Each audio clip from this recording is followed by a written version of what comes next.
말씀 보기 전에 우리 대표 기도자들은 오늘 잘 보여줬어요. 남빈아 지사님처럼 거기 끝난 쯤에 여기서 대기하고 이런 분이 나오길 기다렸어요. 그렇게 기도가 끝났는데 한참 있다 나오지 마시고 앞에 계셨다가 이렇게 나와서 기도해 주셔도 좋겠습니다. 이 말씀 봅니다. 요한계시록 2장 8절에서 11절 말씀입니다.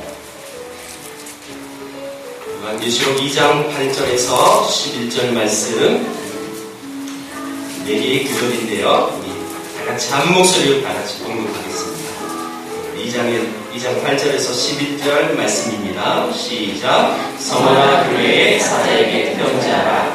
처음이며 마지막이요 죽었다가 살아나신 이가 이르시되 내가 네 환난과 궁핍을 알거니와 실상은 네가 부요한 자니라. 자칭 유대인이라 하는 자들의 비방도 알거니와 실상은 유대인이 아니요 사탄의 회당이라. 너는 장차 받을 고난을 두려워하지 말라. 볼지어다 마귀가 장차 너희 가운데에서 몇 사람을 오게 던져 시험을 받게 하리니 너희가 10일 동안 환난을 받으리라. 내가 죽도록 충성하라. 그리하면 내가 생명의 관을 내게 주리라. 귀 있는 자는 성령이 교회들에게 하시는 말씀을 들을지어다. 이기는 자는 둘째 사망의 해를 받지 아니하리라. 아멘. 일곱 교회에 대한 부분 속에서 지난주에는 첫 번째 에베소 교회를 보았고요. 오늘은 두 번째 서머나 교회를 봅니다. 서머나 이 교회는 지난주에 봤던 에베소 지역하고 거의 비슷한, 거리도 가까워요. 약 46km니까 이를테면 서울로 치면 위성도시라고 보시면 돼요. 크기도 만만치 않았고 에베소가 1등이냐 이 서머나가 1등이냐 이 정도로 이렇게 굉장히 비슷한 또 그 규모적으로 그 정도로 앞다퉜던 항구 도시였기 때문에 이 곳도 부유했습니다. 특별히 아시아에서 가장 아름다운 도시라고 해서 아시아의 멸류관, 아시아의 꽃이라고 불릴 만큼 아름다운 곳이었습니다. 자, 한번 사진을 볼까요? 지난주에 봤던 에베소 교회의 현재 사진입니다. 이 사진은 박선화 전도사님이 작년에 성지순례 다녀와서 찍어온 사진을 제게 주셔서 보여드리는 겁니다. 저는 못 가봐서 사진만 보여드립니다. 이게 에베소예요. 에베소. 그리고 오늘 두 번째 서머나 교회를 봅니다. 그냥 넘기면 서머나 교회. 그럼 이 서머나 교회에 유명한 사람이 있어요. 폴리갑이라는 사람이에요. 그래서 폴리갑에 대한 이야기도 제가 잠시 뒤에 말씀을 드리지만 폴리갑은 순교하신 분이죠. 초대교회 역사 속에서 굉장히 유명하신 분이에요. 그 서머나 그 폴리갑을 기념하기 위한 기념교회입니다. 그래서 이 교회에 주어진 메시지가 한마디로 말하면 네가 죽도록 충성하라. 이 메시지입니다. 다시 본문으로 다시 온다면 이 서머나 교회가요, 이 서머나 지역이 어떤 지역이 있느냐면 예수님 오시기 전 약 200년 전에 로마의 여신의 신전을 세운 곳이었습니다. 또한 뱀의 형상을 한 의학의 신을 만들었던 곳이 이곳입니다. 여러분, 그렇다면 의학의 신, 병을 고쳐준다는 소문 때문에 얼마나 이곳에 사람들이 몰려들었을까요? 예나 지금이나 불치병을 고쳐준다면 믿는 자도 훌라닥해서 넘어가게 돼 있죠. 그 정도죠. 예나 지금이나 죽을 병 앞에서는 장사가 없는 것 같습니다. 또한 AD 26년에는 테베리우스 황제의 신전을 이 서머나에 지었고 117년에는 하드리안 황제의 신전을 또 건축했고 211년도에는 카라칼라 황제의 신전을 건축했던 곳입니다. 공통점이 있죠? 로마의 여신 신전이 있었고 로마 황제의 신전이 3개나 있었다. 자, 여러분 이게 서머나의 백그라운드. 이게 무슨 뜻일까요? 로마 황제의 신전이 있었다는 것은 로마 본국으로부터 많은 지원을 받았다는 뜻입니다. 그렇다면 이 도시는 부유한 도시입니다. 풍요로운 도시였습니다. 예나 지금이나 동서고금을 막론하고 풍요로움이 있는 곳은 늘 악이 존재합니다. 풍요로움은 다 좋을 것 같지만 풍요로움 속에선 악함이 더하죠. 그 결과 이 로마 지원을 빵빵하게 받았던 이 서머나는 실제로 경제적으로 부유한 그런 곳이었습니다. 이 도시에 예수님이 왕이고 예수님이 나의 주인님이라고 고백했던 이 크리스찬들은 상대적으로 로마 황제가 나의 주인이라고 고백해야 이를테면 사회적으로도 진출할 수 있었고 또 지원도 받고 그래서 경제적으로 어려움도 없이 살아야 되는데 크리스찬들은 그것을 인정하지 않으니까 사회에 진출할 수도 없었고 뿐만 아니라 그러므로 인해서 박해를 받고 그러므로 인해서 경제적으로 궁핍하게 될 수밖에 없었습니다. 이런 거예요. 남들은 다 잘 사는데 크리스찬들만 못 사는 거예요. 그 모임의 교회가 서머나 교회에서. 그래서 여러분 서머나 교회는 우리가 짧게 읽었지만 예수님의 책망이 없는 교회입니다. 그래서 이 서머나라는 이름으로 한국에도 교회 이름이 많이 지어져 있어요. 검색해 보세요. 서머나 교회가 굉장히 많다니까요. 이유는 뭐예요? 이 교회가 그런 상황 속에서도 신앙을 지켰다는 거죠. 만약에 여러분 4대 교회처럼 이런 책망받고 이런 교회 그 교회 이름으로 한국의 교회 이름이 있을까요? 없어요, 여러분. 칭찬받는 교회 이름으로 교회 이름을 짓지 안 짓습니다.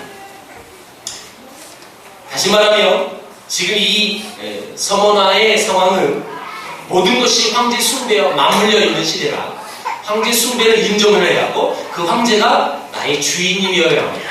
근데 그것을 인정하지 않은 기독교인들은 직업 얻기도 힘들고 먹고 살기도 힘들었던 시대였습니다. 그 대표적인 사건이 얼마나 박해를 받고 얼마나 위협을 당했느냐 그것이 방금 전에 얘기했던 폴리갑 속사도의 이야기입니다.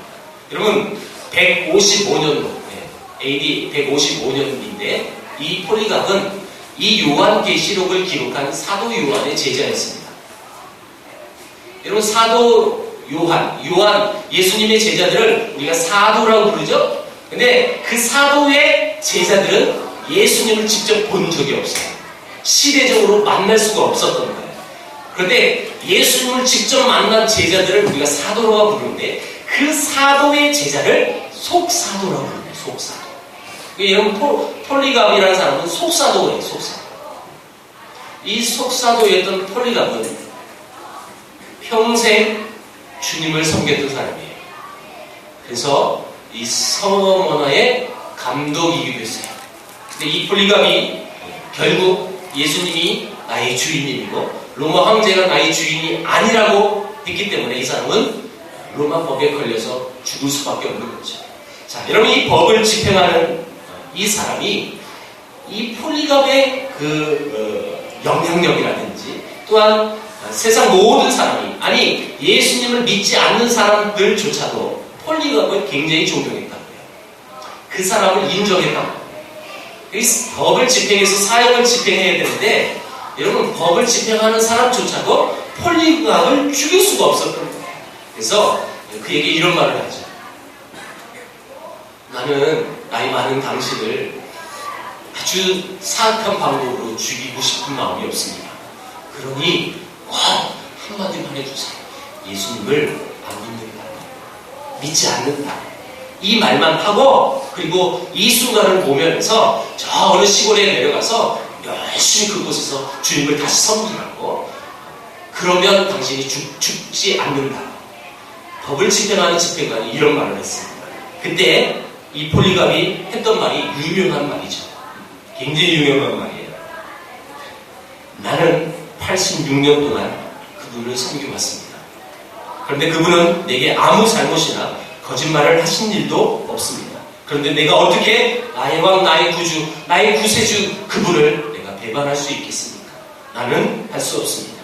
나는 크리스찬입니다.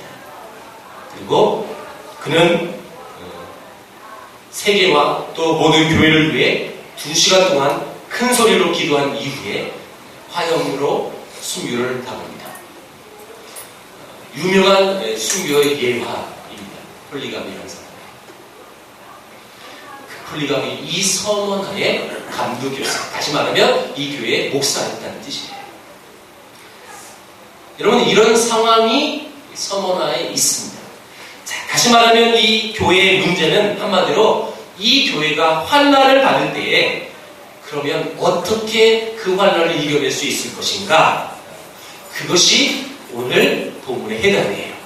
어떻게 하면 이 환난을 여러분 우리가 헤쳐나갈 수 있을까? 그게 한마디로 얘기하면 10절 말씀에 죽도록 충성하라. 그런 상황 속에서 너희들이 해야 할 일이 하나 있다. 그것은 죽도록 충성하라. 여러분, 이 말씀은 되게 유명한 말씀이죠. 죽도록 충성하라. 여러분, 우리 주님께서 늘 우리에게 고난이 있고 환난이 있다고 했을 때 내가 그 고난을 면하게 해줄 거다. 그 고난을 받지 않게끔 내가 보호해 줄 거다. 이런 말씀하지 않았어요. 그 환난을 이겨내라. 이렇게 말씀하시지. 그 환난을 내가 너희들에게만 뚝 통과시켜서 그 환난을 받지 않게 할 것이다. 이렇게 말씀하지 않았습니다. 오늘 말씀에 이 본문에 그 환난을 당하는데 10일 동안 참아라 라고 말을 합니다. 10일. 자, 10절을 보세요. 너는 장차 받을 고난을 두려워하지 말라. 볼지어다 마귀가 장차 너희 가운데에서 몇 사람을 옥에 던져 시험을 받게 하니 너희가 10일 동안 환난을 받으리라. 네가 죽도록 충성하라. 여러분, 10일 동안, 이 10일이라는 단어는 사실 다니엘서에 나오는 10일이에요. 다니엘과 친구가 왕의 진미를 먹는 자와 먹지 않는 자의 시험을 하잖아요. 그들은 왕의 진미를 먹지 않아도 채식만 해도 분명히 하나님이 우리를 죽여주실 것이다 라는 확신이 있었고, 그래서 10일 동안 채식만 먹었어요. 그리고 왕의 진미를 먹었던 사람들과 여러분 비교해보죠. 다니엘과 친구들의 혈색이 훨씬 좋았어요. 10일, 그 의미에서 10일을 얘기하는 겁니다. 다시 말하면 이 10일은 시련과 고난과 시험의 기간인데 그 기간이 지나면 반드시 승리의 날이 올 것이다 라는 그런 상징하는 말입니다. 아무리 길고 아무리 혹독한 박해라도 하나님의 시간표상 안에는 분명히 이 환난과 이 고난은 정해진 기간이 있다라는 말이기도 합니다. 그때가 되면 하나님의 선한 섭리가 성취될 것이기 때문에 너희들은 인내와 소망을 가져라 라는 말씀입니다. 그러면서 서머나 교회에 이렇게 외칩니다. 죽도록 충성하라. 여러분, 죽도록 충성하라 이 말은 뭐 죽을 힘을 다해서 열심히 일하라 뭐 이런 말일 수도 있겠지만 엄밀히 따지면 죽을 때까지예요. 죽으면서까지 충성하라. 그리하면 이렇게 말씀하세요. 그리하면 생명의 관을 너에게 주겠다. 여러분, 내 생명이 다하기까지 오직 하나님을 향한 신실함으로 충성함으로 나가라 라는 것이죠. 그렇다면 그렇게 충성한 자에게 또 그 충성에서 반드시 그들이 승리하게 될 것인데 성경에는 이렇게 표현합니다. 이기는 자라고 표현했는데, 여러분, 충성한 자와 이기는 자에게 주셨던 그 하나님의 축복이 뭐냐면 생명의 면류관이고 둘째 사망의 해를 받지 않겠다라는 약속을 해주셨어요. 이 말은 영원한 생명이 기다린다는 것입니다. 영원한 생명. 이게 하나님이 우리에게 주신 약속입니다. 그래서 우리가 알고 있는 신앙이라는 것을 정의한다면 신앙은 영원한 생명과 그 면류관을 소망하며 사는 것이 신앙입니다. 근데 우린 신앙을 잘못 많이 오해하죠. 그것도 말하지만 내 육신의 복도 굉장히 많이 소망합니다. 복 받는다. 늘 이 단에서 말씀드렸어요.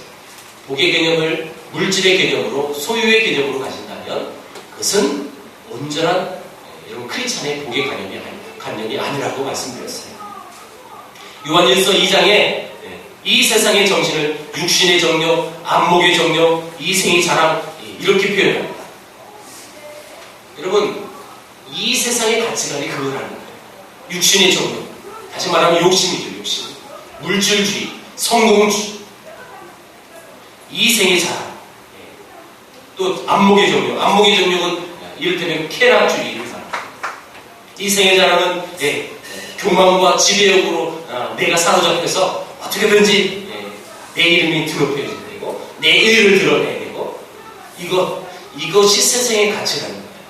그런데 하나님을 믿는 하나님의 자녀들은 그런 세상의 가치관으로 살아서는 안 된다라고 말하는 거예요. 오늘 이 요한계시록에 주신 말씀에 따라서 우리가 이런 가치관을 가져야 될 것은 생명의 멸류관입니다. 생명의 관, 생명의 관. 생명의 멸류관, 우리가 흔히 이렇게 말을 자주 하니까 생명의 멸류관이라고 말하죠. 자, 우리가 이 세상을 살아가는 가치관이 바로 이거예요. 영원한 생명, 영원히 죽지 않는 하나님 나라에 임할 수 있는, 그것이 우리의 가치관이라는 것이죠. 이제 이것이 유일한 우리의 가치가 되어져야만 여러분 이 세상에서 온전하게 살아갈 수 있고, 또한 여러분 하나님이 원하는 삶을 살아갈 수 있다는 말입니다.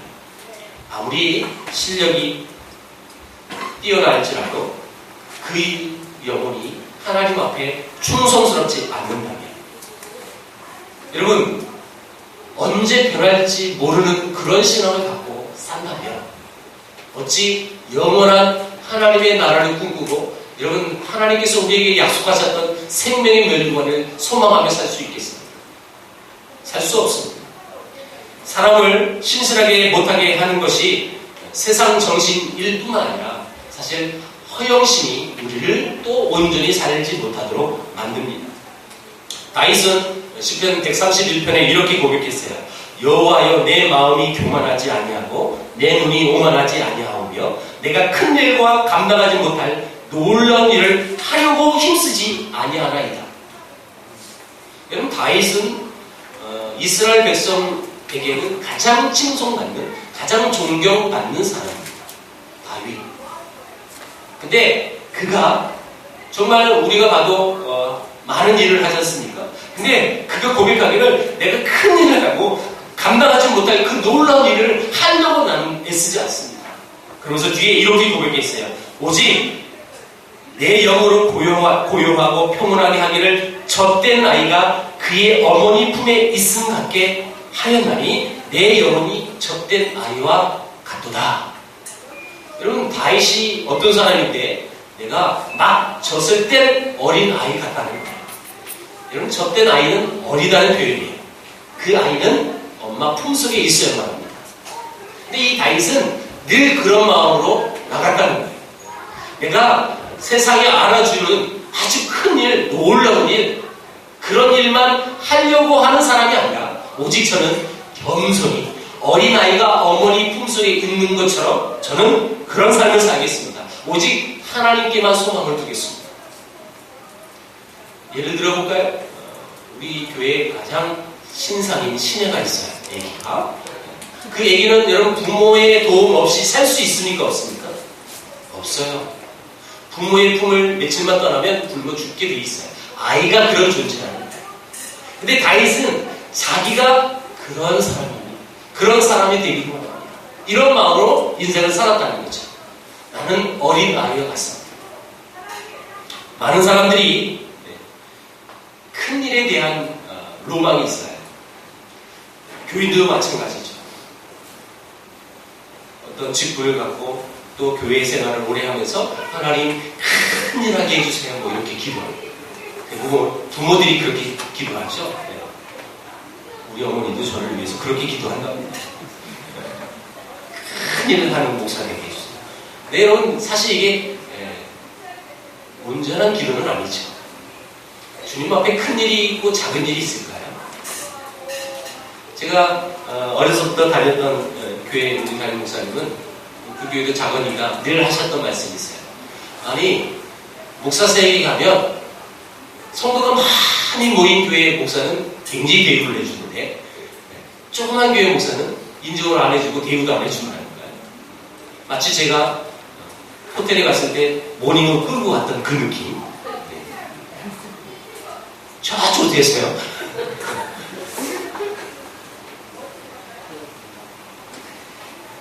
우리 성도가 이런 인식을 갖고 산다면 이건 정말 우리에게도 큰 일이 있고 작은 일이 있을 수 있어요. 근데 하나님 앞에서 큰 일이 있고 작은 일이 있는 게 아니죠. 하나님 앞에서 큰 목회가 있고 작은 목회가 있습니까? 없죠. 근데 이런 목사들까지도 큰 목회를 꿈꾸는 거죠. 제가 예언을 드린 적이 있었던 것 같은데 대학원 다닐 때 한 전도사님이 기도를 그렇게 하더라고요. 하나님, 내게 10,000명의 성도를 허락해 주셔서 근교에 목회할 수 있도록 인도해 주세요. 그걸 혼자 기도한 게 아니라 여럿이 모여있을 때 대표로 기도하는 그렇게 기도하더라고요. 기가 막혀 죽겠어요. 큰 착각이에요. 큰 착각. 여러분, 큰 일을 하면 하나님의 백성이고 작은 일을 하면 하나님의 백성이 아닙니다. 우리 인식이 바뀌어야 합니다. 작은 일에 충성하면 하나님이 여러분 덜 보상해주고 덜 축복해줄까요? 이런 인식이 다 바뀌어야 합니다. 우리의 막연한 생각, 우리 유교적인 사상이 사실 그래요. 대의를 위해서 작은 걸 버려야 된다. 뭐 그럴 수 있죠. 때로는 상황에 따라서.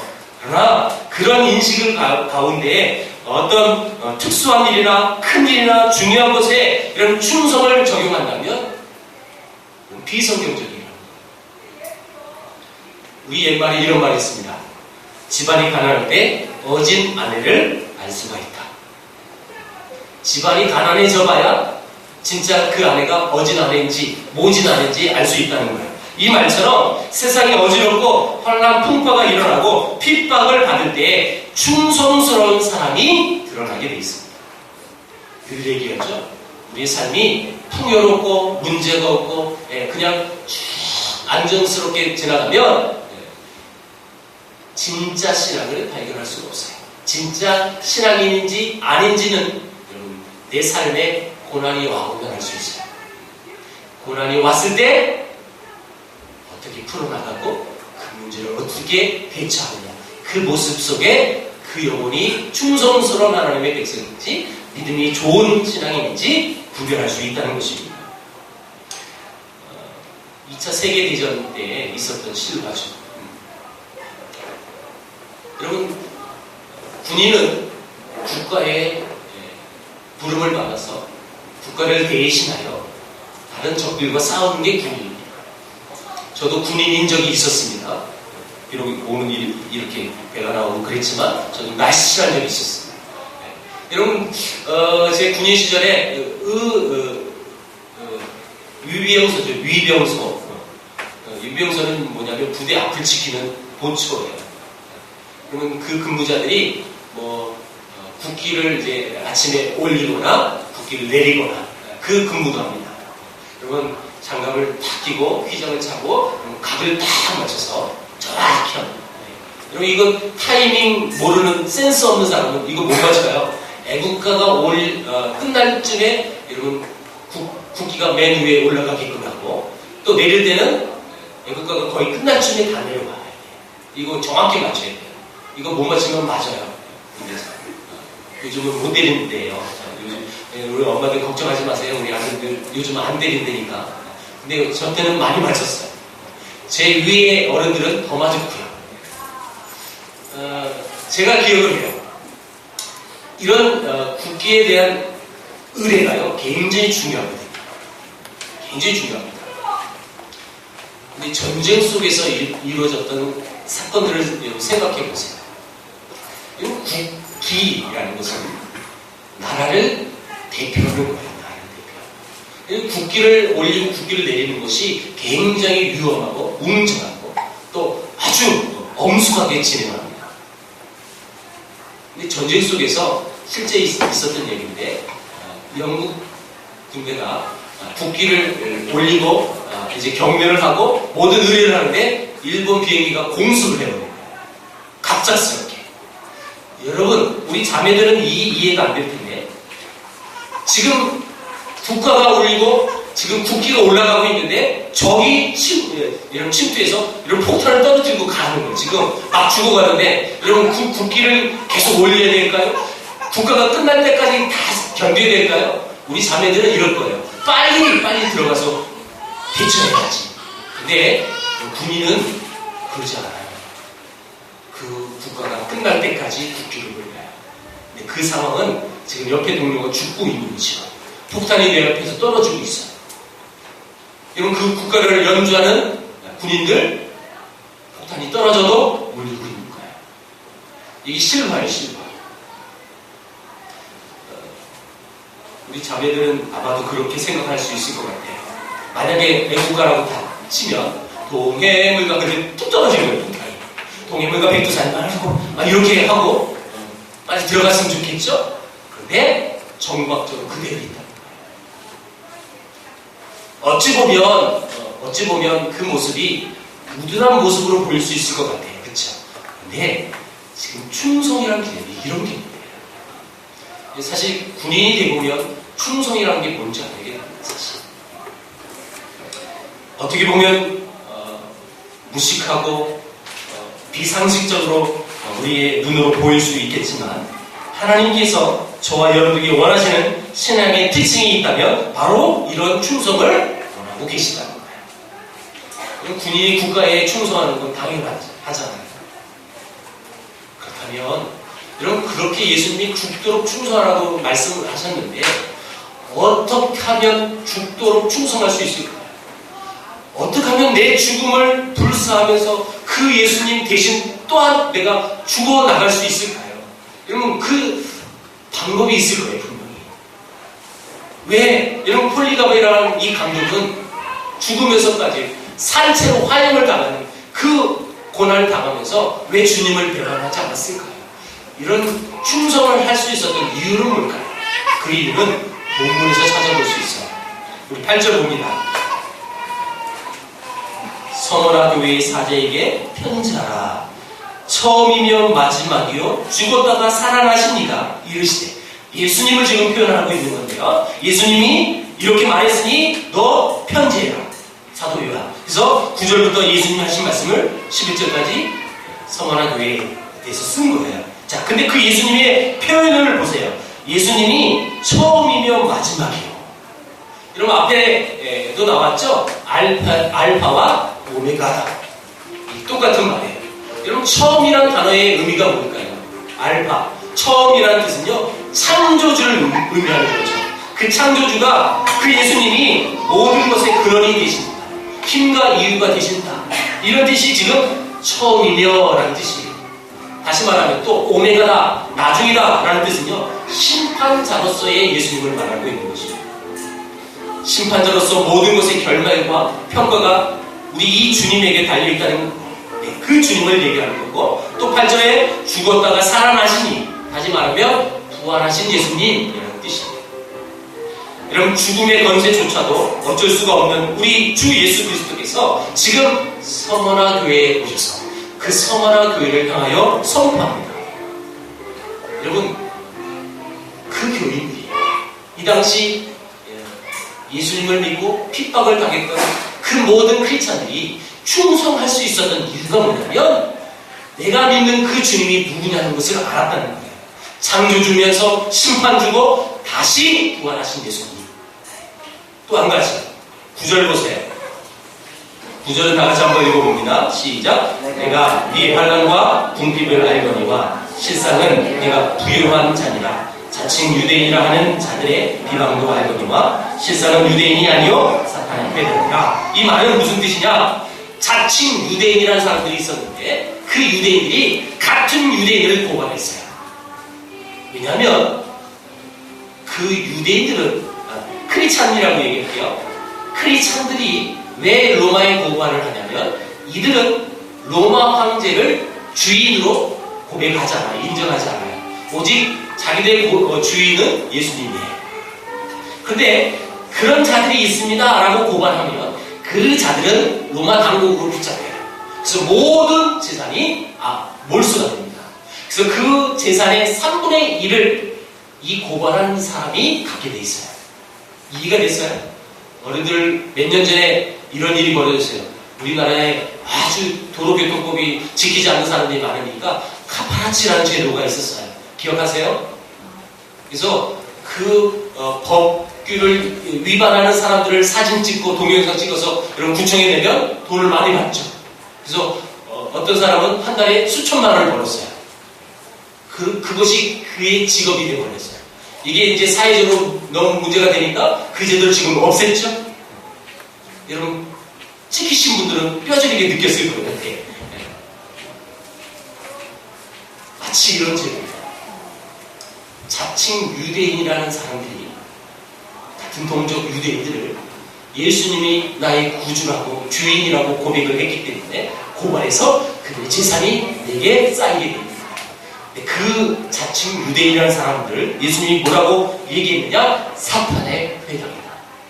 이렇게 얘기했어요. 그리고 얘기합니다. 또 환난과 내가 네 환난과 궁핍을 알거니와.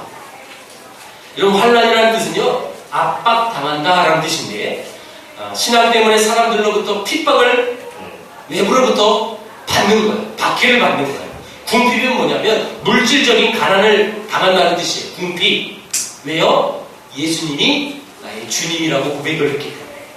다시 말하면 예수님을 믿는 사람들은 사회적으로 불이익을 당하고 있다는 뜻이에요. 그런데 그 예수님이 이렇게 말씀하셨어요. 내가 네 환난과 궁핍을 알고니와. 안다라고 얘기하십니다. 안다.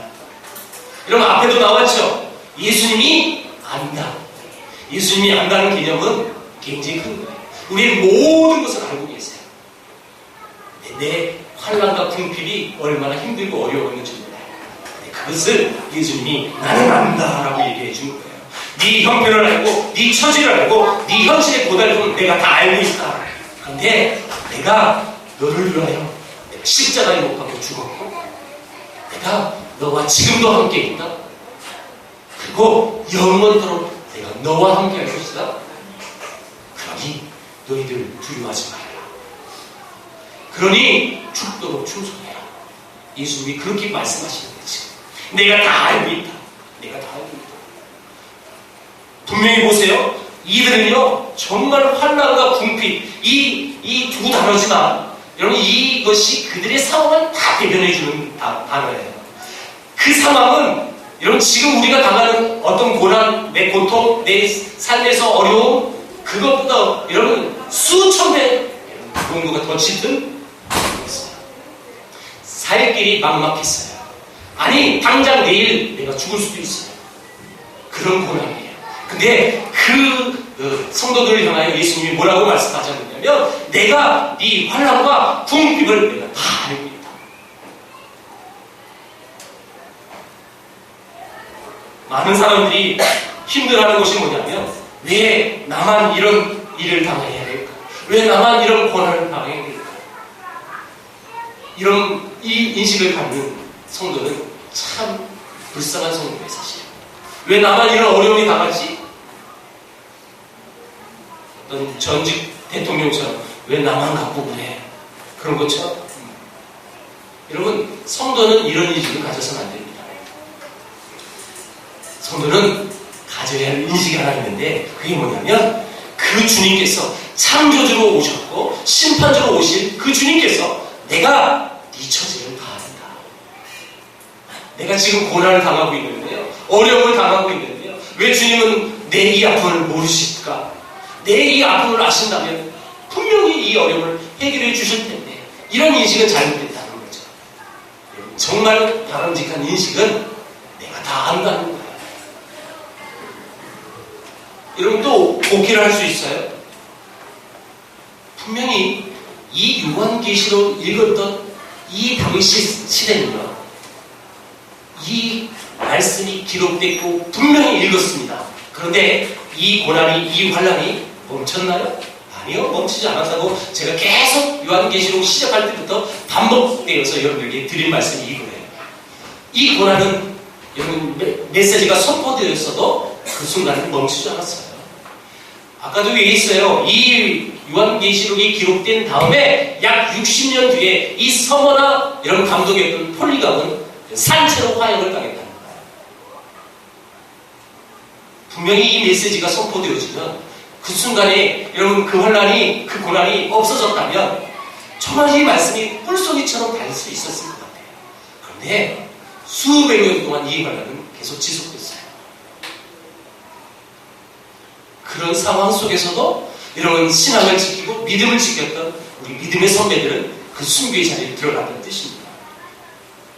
다시 얘기하면 이걸 현실로 우리에게 받아들인다면 자, 왜 나만 갖고 그래? 나는 하나님을 믿는데 왜 어렵지? 왜 이 어둠의 이 터널은 끝나지 않을까? 이런 신앙을 갖는 것이 아니라 우리 주님께서 지금 서머나 교회를 향하여 선포하신 것처럼 내가 너의 환난과 너의 궁핍을 내가 다 알고 있다. 그래서 예수님이 한 말씀 더 하셨어요. 그러니까 죽도록 충성해라. 어떻게 보면 모순일 수 있을 것 같아요. 그런데 우리 하나님의 백성들은 이 말씀이 이제 우리의 삶으로 다가와서 그 말씀 그대로 살아가야 한다는 거예요. 비록 내 삶 속에서 내 당대에서 내가 하나님 나라 들어가기 전까지 이 환란이 멈춰지지 않을지라도 우리는 해야 할 일이 하나 있어요. 그게 뭐냐면 죽도록 충성하는 거예요. 이게 주님께서 우리에게 주신 말씀이랍니다. 쉽지 않다는 거예요.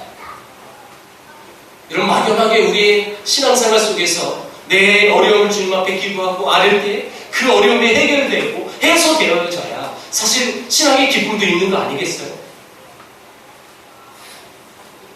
여러분, 누누이 얘기해요. 내가 원초적인 기도를 하고 원초적으로 뭐 주세요, 뭐 달라고 이렇게 기도해서 응답되어져서 그것이 기쁨으로 여기서 아 이게 진짜 신앙인가? 여러분, 그거는 초보적인 신앙이라고 얘기했어요. 여러분, 실제로 예수님을 믿은 지 얼마 안 된 사람은 그런 기도를 하나님이 응답해 주세요. 그런데 저는 여러분들에게 더 우리 신앙이 더 깊은 곳에 정말 고차원적인 신앙을 우리 안에 소유하려면 바로 이 모습을 우리가 본받아야 된다. 내가 기도하고 여전히 내 삶은 변함이 없어요. 어려워요. 하나님은 계속 임해요. 마치 이 요한계시록을 읽는 우리 유대인 크리스찬들처럼 여전히 수백 년 동안 응답은 없어요. 그럼에도 불구하고 그 죽음의 자리를요 기쁨으로 갈 수 있었다. 아까 폴리감이 어떻게 죽였다고요? 죽기 전에 2시간 동안 세상을 위하여 교회를 위하여 큰 목소리로 기도하고 2시간 뒤에 화형을 당했어요.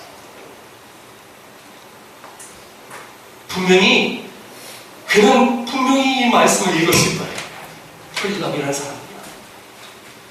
그리고 분명히 예수님이 이런 말씀을 우리에게 주셨는데 여전히 자기 당대에서는요 이루어진 게 없더라고요.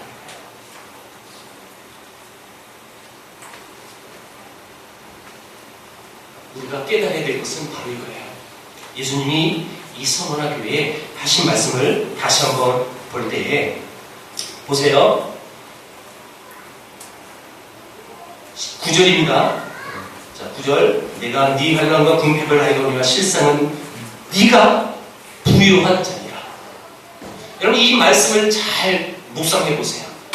지금 이 서머나 교회인들은 분명히 예수님 때문에 환난을 당했고 이 육신의 삶은 궁핍. 이런 궁핍이 뭐예요? 먹을 게 없어서 굉장히 가난하게 사는 거예요 지금. 그런데 그런 성도들을 향하여 예수님이 뭐라고 얘기했느냐면 실상은 네가 부유한 자다. 이게 무슨 말일까요? 분명히 육적으로는 그들은 가난하고 정말 먹을 것이 없어서 끼니조차도 때울 수 없는 그런 가난한 삶을 지금 현재 살고 있는데 예수님이 그들의 삶을 영적으로 지금 표현해 주고 있는 거예요. 너희들은 육적으로는 가난하지만 영적으로 부유한 자다. 여러분 이 메시지가 얼마나 위로가 됐습니다. 여러분 다시 말은요, 우리 육적으로 가난하고 또 세상으로부터 자랑할 것이 없는 사람일지라도 우리 안에 다시 살아계신 그 예수님을 내 주인님으로 모신 하나님의 백성은 여러분 저는 하건컨대 하나님 앞에 부유한 자인 줄 믿습니다. 저와 여러분들은 부유한 자.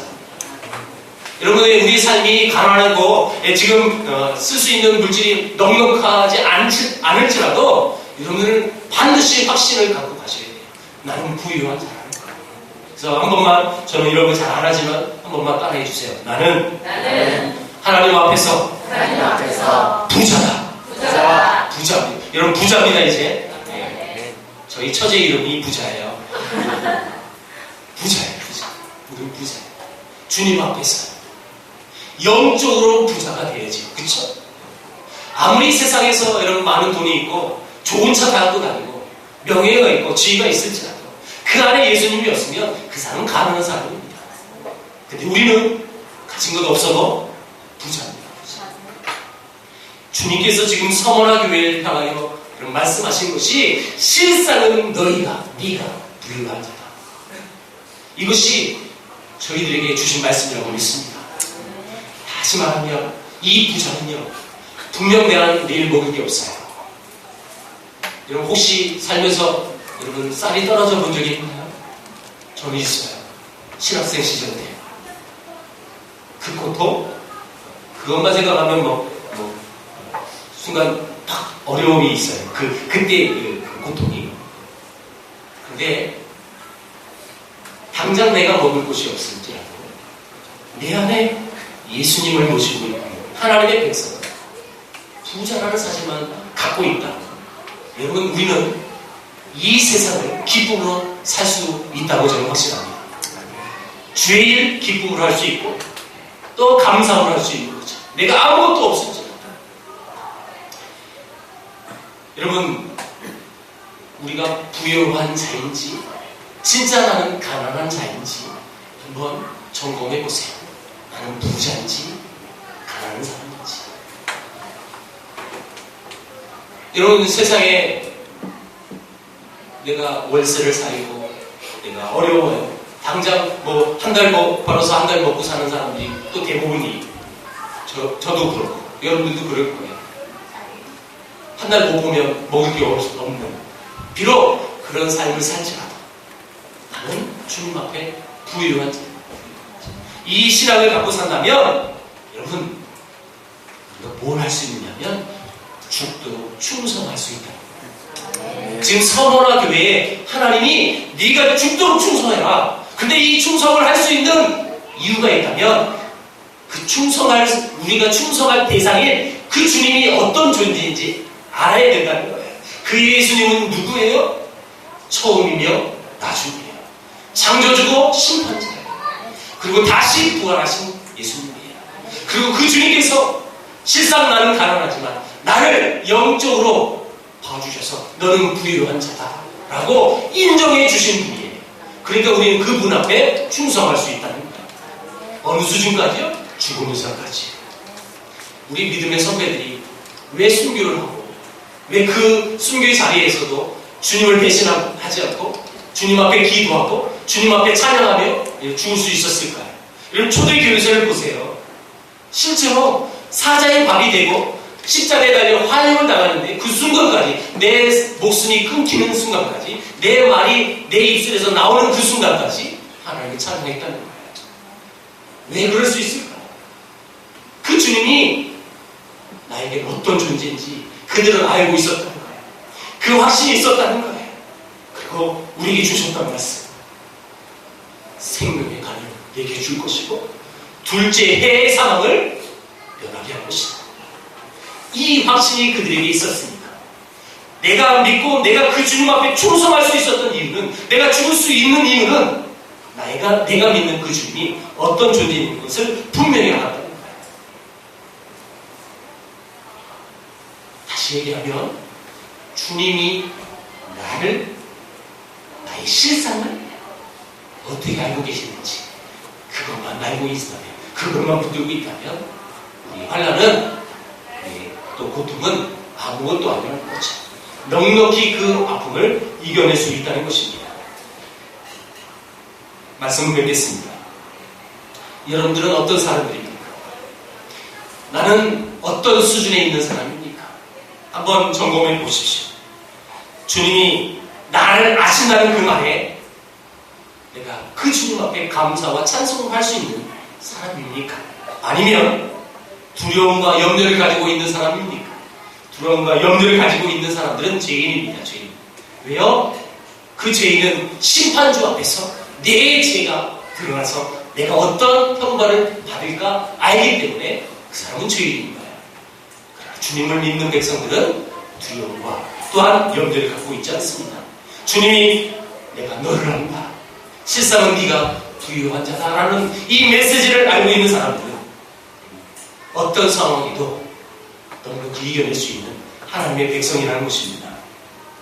나를 아시는 주님이 계시기 때문에 나는 늘 기쁜 사람이 될 수 있고 늘 행복한 사람이 될 수 있는 거예요. 그래서 여러분, 우리 성도들은요, 일상생활 속에서도 늘 웃는 연습을 하셔야 돼요. 그게 조금 모순일 수 있어요. 저 개인적인 신앙의 사상은 이거예요. 진짜 주님이 내 안에 계셔요. 죽었다가 다시 부활하신 예수님이, 처음이요 나중이신 예수님이 내 안에 계신 거예요. 두려움도 없고 또 염려가 없기 때문에 자동적으로 웃을 수 있는 거예요. 내 인상이 펴질 수밖에 없는 거죠. 근데 여러분 생각해봐요. 내 삶 속에서 당장 내일 카드값을 내야 되고 월세를 내야 되고 이런 게 있으면 여러분 웃겠어요? 웃음이 나와요? 나오지 않죠? 왜요? 그 염려에 사로잡혀 있어요. 분명히 우리가 하나님을 믿는 하나님의 백성이라면 우리의 인상도 펴져 있어요. 그래서 여러분, 혹여라도 나는 원래 그래요. 그런 캐릭터 있어요. 그렇죠? 원래 그래요. 그런 분들도 웃어야 돼요. 웃는 연습을 하셔야 돼요. 여러분들을 통해서 여러분들 안에 계신 하나님이 드러나야 합니다. 여러분을 통해서 무서운 하나님이라는 인식을 가져서는 안 되죠. 서머나 교회의 부유한 교회가 될 수 있었던 이유가 뭡니까? 단 한 가지예요. 그들의 현실은 분명히 어려웠지만 그들은 주님을 뜨겁게 사랑하는 믿음이 있었습니다. 그렇기 때문에 이 서머나 교회는 질책을 받지 않아요. 그리고 이 서머나 교회가 그 신앙을 지켜나갔고 그 죽도록 충성하라는 메시지를, 그 말씀을 붙들고 60년 뒤에는 이 교회의 책임자였던 폴리가 목사가 감독했고 아낌없이 그 순교의 자리로 들어갈 수 있었습니다. 이 모습을 보면서 저와 여러분들이 정말 나는 어떤 사람인지, 나는 실상은 내 현실은 비록 가난하고 어렵고 반란과 어려움이 늘 끊이지 않지만 그럼에도 불구하고 나는 주님께서 나를 인정하시기를 넌 부유한 사람이다. 이 메시지를 붙들고 살아서 늘 기쁨으로 늘 감사함으로 살아갈 수 있는 저와 여러분들의 주의 이름으로 축복합니다. 기도하겠습니다.